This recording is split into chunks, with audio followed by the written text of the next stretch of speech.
Welcome back to another video, and today we are going to be giving out our NBA awards, which includes MVP, Coach of the Year, DPOY, Sixth Man of the Year, Most Improved Player, as well as our All-NBA first, second, and third teams, our All-Defensive first and second teams, and our All-Rookie first and second teams. So we're going to be going over that all of that in this video. A lot to get through, so let's just make sure we get going real quick. Before we do get going, make sure you subscribe if you're new. Like this video. We do college basketball, college football, NFL, NBA, and MLB. But with that being said, let's look at the MVP race. And as many of you know, it's essentially a two-man race here with SGA and Jokic. SGA is the favorite to win the MVP, but I think there's a pretty clear case for Jokic as well. I mean, you look at his numbers, just what he's averaging alone, and obviously you get into all the advanced stats. But he's averaging, in the regular season, he was just absolutely ridiculous. 29.6 points a game, 12.7 rebounds, 10.2 assists. I mean, that is ridiculous. Through 70 games, he was an absolute unit. And you get into the more advanced stats. Off the court, the Nuggets are one of the worst offenses, and on the court, they're like the best. So when Jokic is on and off the court, that is, which is crazy. But my MVP is going to be SGA. Maybe it's voter fatigue. Maybe. I would argue Jokic may still be the best player in the league, honestly. But I think SGA, with the season he's having right now, it's just hard to deny. He's the leading scorer in the league. He's averaging 33 points a game, I want to say. And he's not played 16 fourth quarters because his team's been so good. The difference is these two teams very close. The Thunder, or these two players, very close in the MVP voting. The Thunder won 68 games. The Nugget won 50. I don't know. That's an 18-game difference. That's pretty hefty, in my opinion. I think that, along with the fact that SGA, scoring-wise, has been so dominant, and defensively he's still very good as well. The way he drives, and people are going to say free throw merchant. It's just not true. I mean, he should get the amount of fouls. He really should get more with the amount that he drives to the basket. Yeah, he's going to get some fouls here and there. But with that, I mean, you look. I don't know. I think the big thing is the Thunder just won 68 games. They won 18 more games than the Nuggets, and I think SGA is going to be my MVP for that reason. But you got guys like Giannis still. Giannis is always like top 5 in MVP voting. It's kind of crazy. But yeah, he's here again. You got Tatum and Donovan Mitchell in the conversation, but it's really between Jokic and SGA. I think SGA is my pick. By the way, these aren't predictions. These are what I would, what I would award the players. Because if it was predictions, I could just go with the guy with the highest odds. And for that, I would predict the Cavs coach, Atkinson, to get this award. But I'm going to give it to JB Bickerstaff. I think the turnaround he's had, the Pistons have, and it's not only him, but the fact that they went from 14 wins last season to 48. I want to say that might be a little too high, or 44 and 38. That's 30 game difference, crazy stuff. The fact that he's been able to do that, as well as losing Jaden Ivey for the year. And they still have gotten the 16 in the East. That's credit to him. I'm going to give it to him. I think Kenny Atkinson, he probably will win. I mean, the Cavs won 64 games, but I'm going to give it to JB Bickerstaff.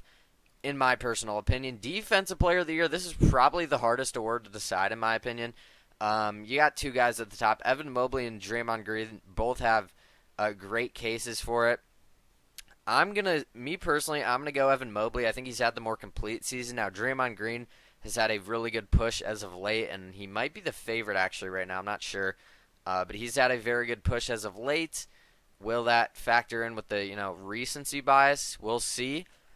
But I think over the course of the season, you take away the fact that the Cavs have kind of been coasting, kind of been cruising here the past couple games in the regular season. I think Evan Mobley has had the more complete defensive season. I think numbers-wise, it might argue Draymond Green, but Evan Mobley has been so impactful for the Cavs. He's, at times, in a lot of games this season, he's been more impactful than Donovan Mitchell has. So I think I'm going to give it to Evan Mobley. I think he deserves it, but I wouldn't be shocked if Draymond won it. And shout out to Dyson Daniels He's had a great season with all the steals. And I think Amen Thompson kind of should be in this conversation. Maybe he is fourth, but I don't know, man. He is such a good defender. I wouldn't have been mad if they gave it that third finalist spot to Amen Thompson. Does go to Dyson Daniels, however. I don't hate it again, but I am going to give DPOY to Evan Mobley, Rookie of the Year. This one just seems pretty clear to me. I will say Zachary Reese-Sachet has been very solid for the Hawks down the stretch. I want to see what he finished average-wise. He finished with 12.6 points a game, 3.6 rebounds, 1.2 assists. So solid. But I'm going to give it to Stephon Castle. I think he has been the best rookie. I think if Jared McCain was healthy, he probably honestly could have won this award. But Stephon Castle, 14.7 points a game, 3.7 rebounds, 4.1 assists. I just think he's been the best. But shout out to Jalen Wells. I forget what pick he was, like 32nd, 36th, 37th, somewhere in there. He was in the 30s, and he started a lot of games for the Grizzlies. I mean, he has been an absolute great, and I know he had the injury, so prayers. But yeah, he has been a great player. So yeah, props to him for even getting in this conversation as low of a draft pick as he was. But I am going to give it to Stephon Castle for my Rookie of the Year, Most Improved Player. I believe the odds are on Cade. Crazy to me that Cade is even considered for this award. I mean, he was the number one pick a couple years ago. How can he be most improved when he was averaging like 24, I believe, last season? Don't get me wrong. He's having a really good season. He's having an All-NBA caliber season. But how does does this mean most improved? Like, what do we mean by this award? And that's kind of what everyone's trying to figure out is what does this award really mean? Cade, great season, 26 points a game, 9 assists, 6 rebounds. That's a great season. But what does it mean by most improved? I'm going to give it to Zubac. I think Zubac for the Clippers, a lot of the guys on the Clippers stepped up. But last year, I believe he was averaging around 12 points per game, 9 rebounds. I want to say around there from last year. This season, he averaged 17 points a game, 13 rebounds, 3 assists. I mean, he's taken a huge step forward. He's been maybe, I would be mad if he was in the DPOI conversations. He has been probably the best, anchor drop defender in the NBA over Rudy Gobert, which is crazy because Rudy Gobert has been that for his entire career. But yeah, I mean Zubac this season has probably overtaken him. So I'm gonna give it to Zubac. I think he's the most improved. But again, I would even throw a guy like Austin Reeves in here. I mean, I don't know. I don't know if Cade is really. He's probably gonna win. We saw what Ja did a couple years ago. I wasn't a fan when Ja won that. I thought it should have went to Desmond Bane that year. And I'm gonna stick by that. I think Zubac will win this award. I wish this award was more coming out of nowhere type thing, because like last year, Maxey, we knew he was going to get better, and he did, and he won it over Kobe White, which I actually picked Kobe White last year. So in my personal opinion, I'm giving it to Zubac, but Cade's probably going to win, which I don't agree with. But Sixth Man of the Year, I feel like nobody really cares about this. This is the first award that is going to be revealed. It's actually going to be revealed later today. Hopefully I can get this video out before it gets revealed, but I'm going to take Peyton Pritchard. I just think, overall, he's been the best. But Ty Jerome has been really solid for the Cavs. He could even be in the most improved player. I mean, he should be in the top 3, honestly. Malik Beasley was a great addition for the Pistons as well. I mean, all 3 of these guys are worthy, but I'm going to give it to Peyton Pritchard. 61 wins for the Boston Celtics. Off the bench, he's just been absolutely ridiculous. He's shooting 40% from 3. I mean, he has been so solid. And I know Ty Jerome and Malik Beasley, really all these guys could win it. But I'm going to give it to Peyton Pritchard. I mean, 14.3 points a game, 4 rebounds, 3.5 assists. I'll give it to Peyton Pritchard. But I think really any of these guys could win this award. So I'm going to go with Peyton Pritchard. for the Sixth Man of the Year. And then I believe this is our last award, the Clutch Player of the Year. Nobody really cares about this award, and I don't know. I feel like they could get cooler awards, cooler ideas. It's a cool idea, but in the grand scheme of things, I don't think people will really care about this down the line. I'm going to give it to Jalen Brunson. He has the most clutch points per game out of any of these players. Now, Jokic and Ant are very close, but I think Jalen Brunson, he's been crucial for the Knicks. We saw what happened to them when Brunson went out for his injury. The Knicks kind of were, all over the place. Now he's back. And I think Brunson, just off the fact, I think he's like top 5 in clutch points per game. I think Brunson is pretty clearly the Clutch Player of the Year, but again, nobody really cares about this award, unfortunately. Now I'm going to go into my All-NBA first team. I think this is really, honestly, pretty clear. SGA, Jokic, and Giannis clearly have got to be in there. They're the final 3 MVP candidates. And I think I mentioned this talking about the MVP, but Tatum and Donovan Mitchell have to be on the first team. I think if this is not your first team, you're doing something wrong. I mean, all 5 of these guys, we kind of touched on the top 3, but Tatum has led the Celtics to a 61-21 record. He has been absolutely ridiculous. He never gets the credit he deserves. 27 points per game. I'm rounding up a little bit. 27 points per game, 9 rebounds, 6 assists. And then you look over at Donovan Mitchell for the Cavs. He led them to a 64 win season on 24 points a game, 5 assists, and 4.5 rebounds. But Donovan Mitchell has been the best player on the Cavs for the majority of the season. I think this is pretty clearly got to be your first team. I mean, the Cavs are the best team in the East. You got to have Donovan Mitchell on this team. Now, the second team gets a little bit more interesting. I think these I'm going to kind of reveal this in groups. These 3 guys have got to be here. I think they've got to be second team. You got LeBron, you got Ant, and you got Curry. I mean, the Lakers, 3 seed in the West, 50-win season. LeBron has been a very big part in that. 24.4 points a game, 8 rebounds, 8 assists. The fact, maybe it's just because he's old and I'm giving him the benefit of the doubt because of what he's doing. But 24, 8, and 8 at age, what is he? Is he 40, 41? I mean, year 22, it's ridiculous. Anthony Edwards has to be in this. He was the second scoring leader this season, only behind SGA, who's probably going to win MVP. He averaged 28 points a game, 6 rebounds, almost 5 assists. I'm rounding up a little bit for him. And then Curry. Curry's got to be here as well. I mean, what he's done with the Warriors, he's just ridiculous. Every time I watch him, he just blows me away over and over again. He's averaging 24.5 points a game, 6 assists, 4 rebounds. Curry's got to be on your second team. And then, the next group of guys, I think this is pretty clearly, these are the only guys that I considered first team.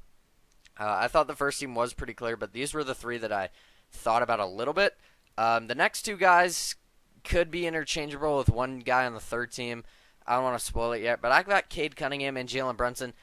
And again, I don't think the most improved player should ever be touching All-NBA second team, at least in my opinion. You can't be that good of a player to win that, unless you're like a Giannis, where the season prior you just weren't really, and then Giannis comes on and he's just out of nowhere super good. But that's really the only it's got to be out of nowhere. And we knew Cade was going to be good. He was the number 1 pick. And then Jalen Brunson, he's been the best player on the Knicks this season. He's going to win Clutch Player of the Year. I think he's deserving of second All-NBA second team. We saw how the Knicks struggled without him. I think that gives him a testament. I think he played 65 games exactly, so he does meet the criteria. But yeah, I got Cade and Brunson. If you wanted to switch these 2 guys out for some of the guys on the third team, wouldn't blame you.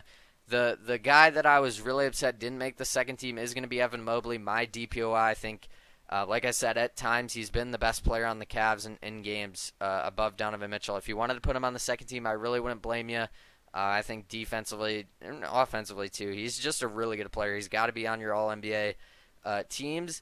Then next up, I got these 2 guys, Karl Anthony Towns and Tyrese Halliburton. Tyrese Halliburton started out the season kind of rough, but he's picked it up, and over the past 60 games, he's been one of the best point guards in the league. I think props to him. He's got the Pacers at the 4 seed, and the Knicks are the 3 seed, and Karl Anthony Towns has put together a really strong season here. I want to see what his averages are. But you know he's been a really good addition. 24.4 points a game, 13 rebounds, 3 assists. That looks like an All NBA player to me. I'm gonna give it to Cat and Tyrese Haliburton. Didn't make the All Star game, but he's making my All NBA ballot.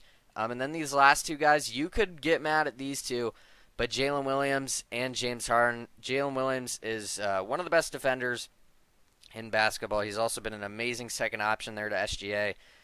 Big reason why the Thunder won 68 games, and I think you got to put him on this team for that reason. 22 points a game, 5 rebounds, 5 assists, 1.6 steals a game. Excuse me. And yeah, he defensively that doesn't even you look at the plus minus for this guy. I mean, he's ridiculous. And then James Harden. I wanted to give some love to James Harden. Every time, kind of same thing with Curry. Every time I watch him, I'm just blown away that he's still doing the things he's doing. He's averaging 23 points a game, 6 rebounds, 9 assists, and 1.5 steals a game. He has been really good, really quietly. Sengun didn't make this list, unfortunately. I really wanted to get him on there, but he did just barely miss out. He's the next guy right there. And if he doesn't make an All-NBA team, I wouldn't be mad. I don't know if James Harden will make the official one, but in mine, I'm giving him some love. I got him on my third team. Now we can kind of start cruising a little bit. The all-defensive first team, I think this is actually pretty clear, at least the top 4 in my opinion. Mobley and Draymond Green, these are the 2 that can win DPOY. We knew they were going to be on here. Next up, I got Amin Thompson actually above Dyson Daniels, but they're interchangeable really. Dyson Daniels was one of the 3 finalists, but I thought it could be Amin Thompson. I mean, the way he's defended this season has been absolutely ridiculous for the Rockets. And then obviously Dyson Daniels, the steals leader, he's been ridiculous as well. And then that last guy could be interchangeable with one guy on the second team, but I got Jaren Jackson Jr. He's still one of the best defenders in the league. And yeah, you just got to give him props. I mean, the Grizzlies, they are the 8 seed, but I mean, there was times in the season where they were all the way up at like the 2-3 seed. And Jaren Jackson Jr. has arguably been the best player on their team this season. And, just anchor-wise, he's one of the best bigs, one of the best defensive bigs. Besides probably Zubac and Gobert, he's probably the next best anchor guy, but he's also so much more than that. I think he's very deserving of first team. Second team, I'm gonna give that love to Lou Dort. Kind of just put him here by himself. I think it's tough to not see him on the first team. I mean, he can literally just take players out of the game. He is that good defensively. So I wanted to get him first team, but he did end up being on my second team. These next 2 guys, Zubac and Gobert, like I said, just 2 of the best anchors in basketball. I mean, the Clippers and the Timberwolves are both like top 5 defenses, I believe, and that's really a lot due to these 2 guys. So they got to be on your defensive team, either first or second, in my opinion, second. And then these last 2 guys, J-Dub and OG Anunoby. There was a couple guys you could go with here for these last 2 spots. The advanced analytics love Jalen Williams, so I had to put him on here. And then OG Anunoby, maybe not what a lot of people are going with. You could go ahead and give it to like a Bam Adebayo, maybe even like let me think, like a Caruso, Drew Holiday kind of guy. But I'm giving it to OG. I think he's done a lot for the Knicks defensively. Probably, he's their best defensive player. I think he's deserving of second team. But that last spot could really go to a lot of guys. Then moving on to a rookie team, rookie first team. Honestly, this rookie class is pretty weak this year. I think it would have been better if Jared McCain was healthy. But I'll go with Stephon Castle, pretty clearly my number 1 rookie. Then we got Reece Shea, the number 1 pick. In my second spot, he's been really good down the stretch for the Hawks. Next up on the rookie team, I'm going to go with Jalen Wells. I'm going to go with Alex Sarr. I think Alex Sarr has really improved as well down the stretch. He kind of struggled out the gates, and Jalen Wells has started for the Grizzlies a lot, so he's got to be on the first team. And then this last guy, I'm going to give it to Matas Buzelis. He's definitely the guy I've watched the most. I am a Bulls fan, and the fact that we got him at the 11th pick, I think it was a steal. I thought it was a steal when we drafted him, and I definitely think it is now. I think he's deserving of first team. He might make second team, I don't know, but I'm gonna give him first team. I think he's deserving of it. Then we got second team. All these guys could definitely make first team over Buzelis. I'm gonna give it to Buzelis, but Zach Edey's been a really good piece for the Grizzlies all season. His height helps him a lot, but he's been really, really strong as well. Bub Carrington for the Wizards. I saw that he had the buzzer beater last game of the season. He's been really good for the Wizards. Really good draft pick, by the way. Just wanted to say, I mean, he's gonna be a good player in the league for a while. And then I got Kello Ware. He averaged 9 points a game, 7 rebounds, and 1 assist. 9 points a game, 7 rebounds. That's 9 and 7. It's not anything crazy, but for a rookie, and the fact that this class is not all that special, I'm gonna give Kello Ware some props here. I think you could argue he should be even higher on the second team list, but I got him right here. But again, Zach Edey, Bub Carrington, Kello Ware, all very interchangeable for me. And then my last two guys, Kyle Filipowski. I'm gonna be honest, I have not watched really any Jazz this season. Kind of same thing with the Wizards. But Kyle Filipowski's numbers look pretty solid. And then Keyshawn George is going to be my last guy here from the Wizards. Again, haven't really heard much about this dude either, but I've seen a lot of people are saying he's going to be pretty solid. So I'm going to listen to people that are smarter than me. He averaged almost 9 points a game, 4 rebounds, 3 assists. That's pretty solid. I'll give him some love. Put him on my rookie team. But let me know what you think. Who's going to win awards? Who are you going to give it to? Obviously we know with the DPOY, it would have been Wemby, but now it's really up in the air. So I'm definitely interested to see who you got for DPOY, who you got for MVP. What are your thoughts on the most improved player kind of? A lot of people are kind of coming around kind of with my thinking. I've been thinking this way for a while, but yeah, just comment down below who you got for all these awards. Like this video if you enjoyed. Subscribe if you made it this far. Turn on the notice to make sure you don't miss whenever you post. But that is going to do it. Thank you so much for watching, and I will see you guys probably tomorrow with an NFL mock draft video. Hope you guys enjoyed this one.